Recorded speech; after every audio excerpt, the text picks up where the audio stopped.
Salut à tous, c'est Nico du Ciné Show et aujourd'hui on se retrouve pour une nouvelle vidéo sur mes achats de Blu-ray. Aujourd'hui on fait les achats du mois de décembre et janvier parce que j'ai pas fait beaucoup d'achats durant le mois de décembre, donc c'est ces 2 mois cumulés. C'est pour ça que je vous avais sorti d'ailleurs la vidéo collection de Steelbook qui vous a beaucoup plu d'ailleurs, donc je vous en remercie. Et donc j'ai une dizaine voire une quinzaine de Blu-ray à vous présenter avec quelques éditions vraiment très sympas. Je vous propose qu'on perde pas plus de temps et qu'on commence tout de suite cette vidéo.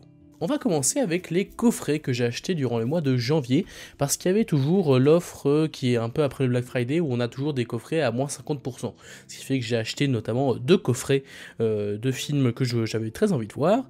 D'abord, pour commencer, on a la trilogie La Momie. Voilà, la momie avec Brendan Fraser, et donc on a les 3 films, La Momie, Le Retour de la Momie, et le troisième, La Momie, La Tombe de l'Empereur Dragon, pardon, qui apparemment est vraiment pas terrible, je ne sais pas, je ne l'ai pas encore vu celui-ci.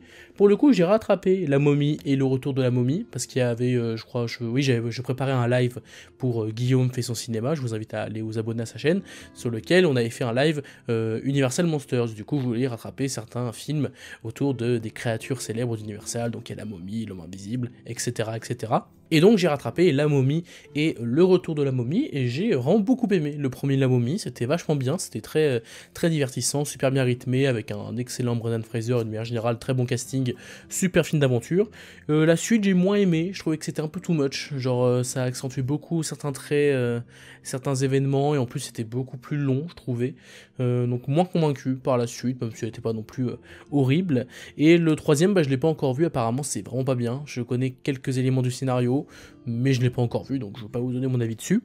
Et donc, écoute, je suis quand même content d'avoir récupéré ce petit coffret pour, je crois, 10€, donc ça fait 3-4€ le film, c'est plutôt rentable, et je regarderai le troisième, un de ces 4, même si ça donne pas très envie, honnêtement.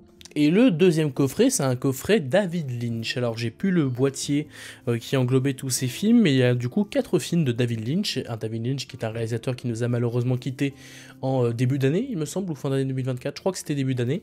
Et du coup, j'ai voulu rattraper certains de ces films à l'occasion. Alors je ne l'ai pas encore fait, mais du coup j'ai acheté ce coffret pour éventuellement rattraper ces films-là.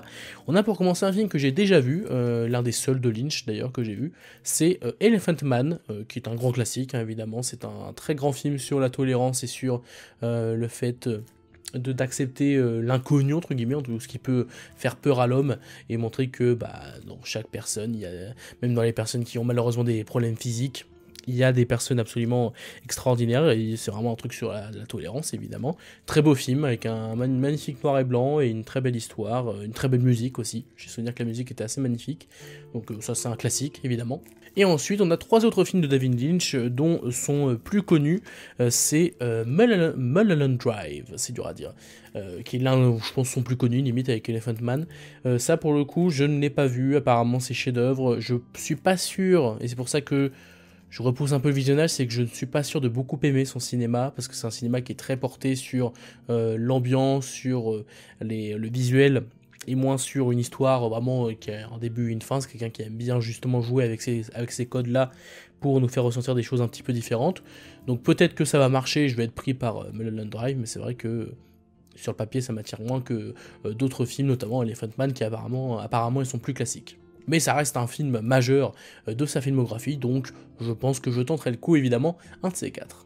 Un autre film qu'il a réalisé, je crois que c'est même l'un de ses derniers, si c'est pas son dernier, c'est le film qui s'appelle Inland Empire. Donc là, c'est un autre film aussi également porté sur une sorte de thriller un peu mystérieux et un peu surnaturel sur les bords.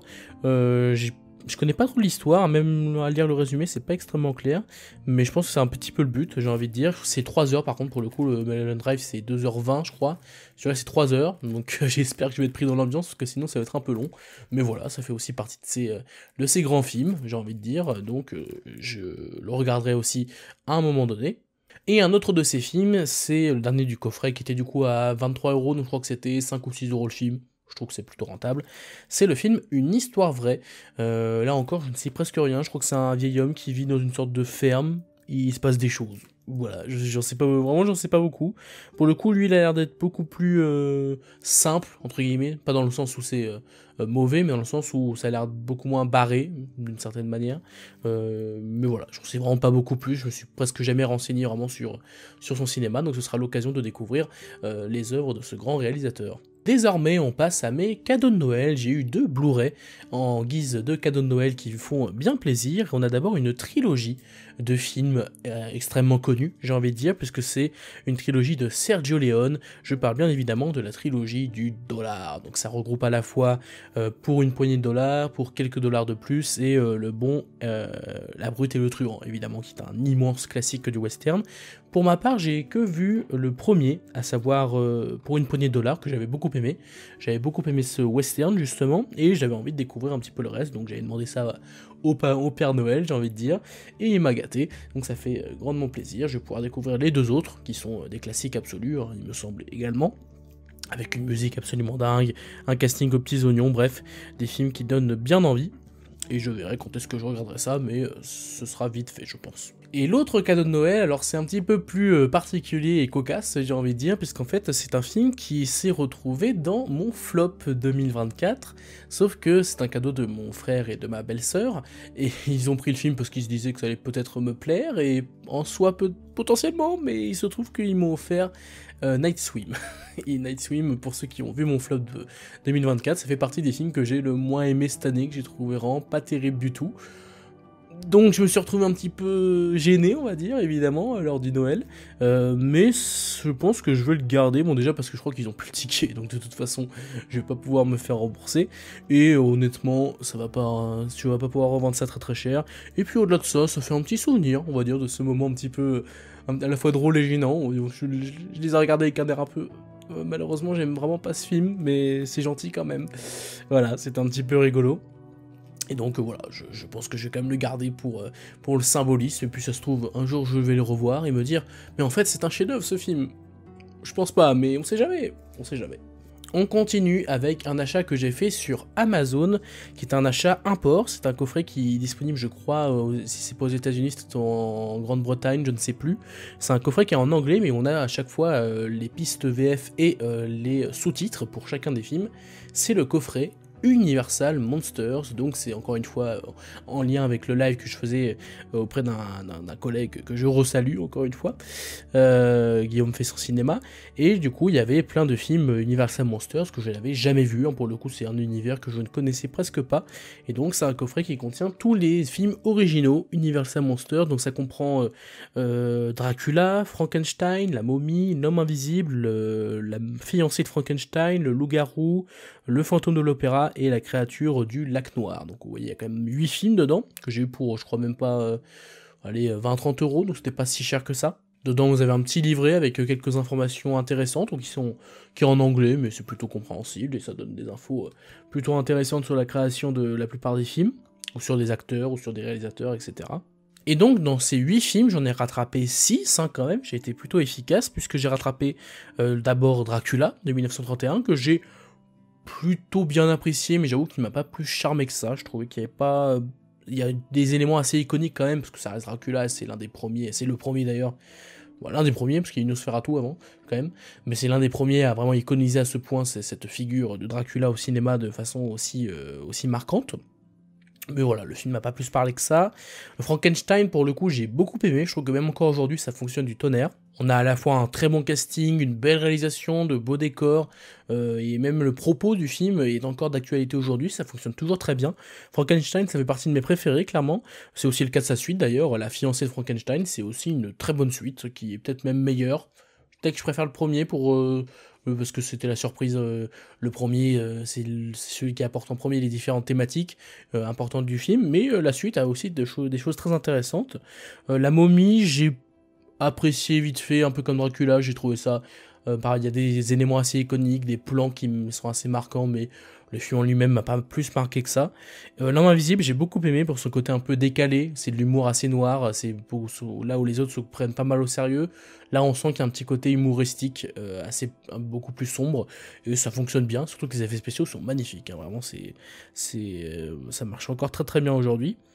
Et le dernier que j'ai vu du coup c'est le Loup-garou, que j'ai bien aimé, je trouve ça plutôt efficace pour le coup, mais pareil, ça m'a pas non plus plus marqué que ça, mais je trouve que ça marche encore plutôt bien aujourd'hui, et c'est plutôt bien, encore une fois, faut se rendre compte que c'est sorti il y a plus de 80 ans, donc c'est quand même une prouesse, on peut le dire, de réaliser un film comme ça il y a 80 ans, surtout que pour certains, Frankenstein c'était en 31, donc ça a 95 ans.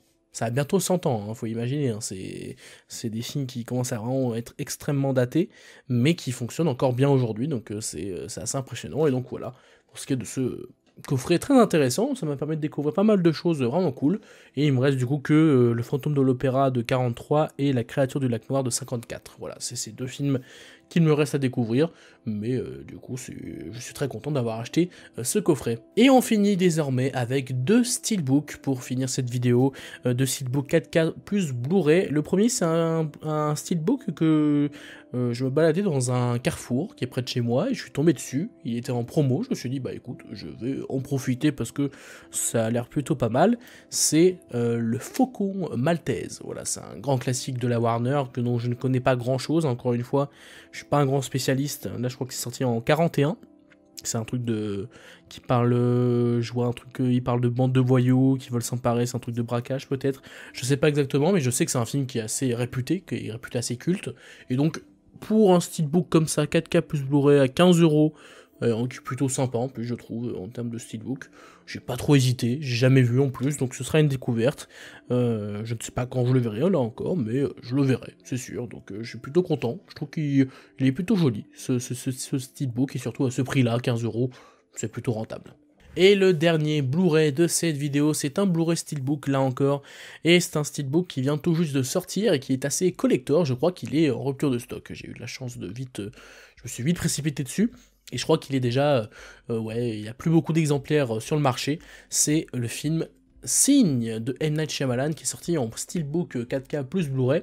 Alors pourquoi je l'ai pris, c'est parce que la jaquette de l'édition standard en 4K plus Blu-ray est horrible, et je crois que vraiment le visuel est atroce, je sais pas comment ils ont fait, mais le visuel donne vraiment pas envie. Et donc pour éviter de me retrouver avec un film, enfin avec une jaquette qui est vraiment pas très belle, je me suis dit je vais au pire prendre le steelbook, c'est un poil plus cher mais au moins ce sera sûr d'avoir un beau visuel, parce que je trouve que le visuel du steelbook est plutôt sympa. Voilà, c'est pas peut-être le meilleur visuel qu'on aurait pu avoir pour ce film, mais il est plutôt sympa, ça fonctionne bien, et je crois que du coup que ce steelbook est déjà en rupture. En tout cas je crois qu'il est plus dispo sur la Fnac ou sur ce genre de site, il est que sur des sites d'occasion, donc je suis plutôt content de l'avoir récupéré, surtout que Signe, c'est vraiment un film que j'aime beaucoup.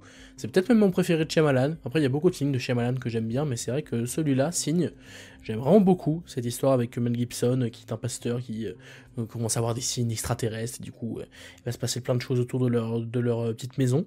Je trouve que c'est un film qui est vraiment très bon. Voilà, j'aime beaucoup ce film. C'est vrai qu'il y a une aura autour de ce film, même la musique par exemple est assez marquante. Je sais qu'il y a beaucoup de détracteurs, mais ça fait partie des films de M. Night Shyamalan que j'aime vraiment beaucoup. Donc je suis très content d'avoir récupéré cette très belle édition Steelbook. Encore potentiellement une édition un peu limitée, donc ça fait grandement plaisir. Voilà, c'est la fin de cette vidéo, j'espère qu'elle vous a plu, désolé si j'ai encore la voix, et décidément ça fait 2-3 semaines que j'ai la gorge, que j'ai mal à la gorge, vous pouvez même pas imaginer à quel point ça devient relou, mais bon, c'est la vie, j'espère que ça vous a pas trop dérangé, j'espère que la vidéo vous a plu, et si c'est le cas, n'hésitez pas à vous abonner, à liker et à partager la vidéo, et quant à moi, je vous dis à la prochaine pour parler de cinéma, mais en attendant, c'était Nico du Ciné Show, à bientôt.